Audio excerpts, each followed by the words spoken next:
Hello to everyone from Zone News World. Thank you for choosing us. Our video today is about the 2023 Nissan Ariya SUV review. You will make us happy by watching the video until the end.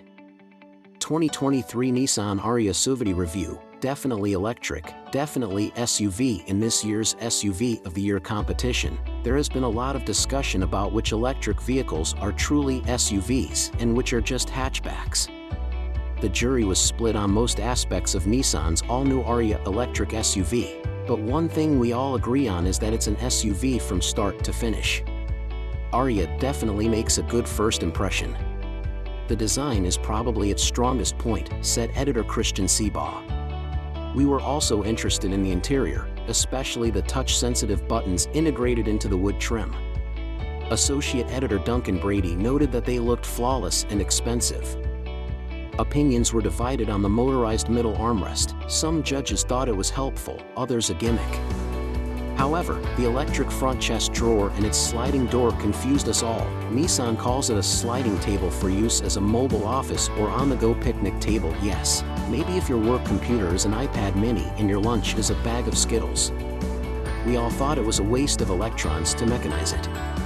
Ariya's Pro Pilot Assist 2.0 setup allows for hands-free driving on mapped roads and other lane-centered roads. We found it to be one of the best systems in the competition. E-pedal mode, which provides one pedal driving to one point, is not like that. The driver must depress the brake pedal to come to a complete stop. We also don't like the brake pedal to move on its own when the E-pedal is in use because it's not clear where it will be. For hands-on driving, we found it capable, if not exactly fascinating. The front-wheel drive/large battery combo we tested offers a range of 289 miles, and other models will go between 216 and 304 miles. Fast charging, meanwhile, increases to a maximum of 130 kilowatts and charges from 20% to 80% in 40 minutes. That's good enough territory, but those numbers are mostly dwarfed by the Hyundai Ioniq 5 and Kia EV6.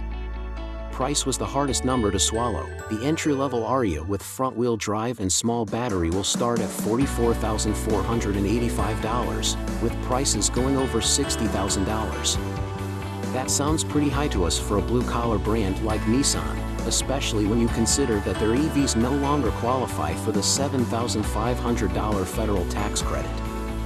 Looking at the benefit, value, and driver engagement offered by the Ariya's competitors, Nissan didn't offer enough.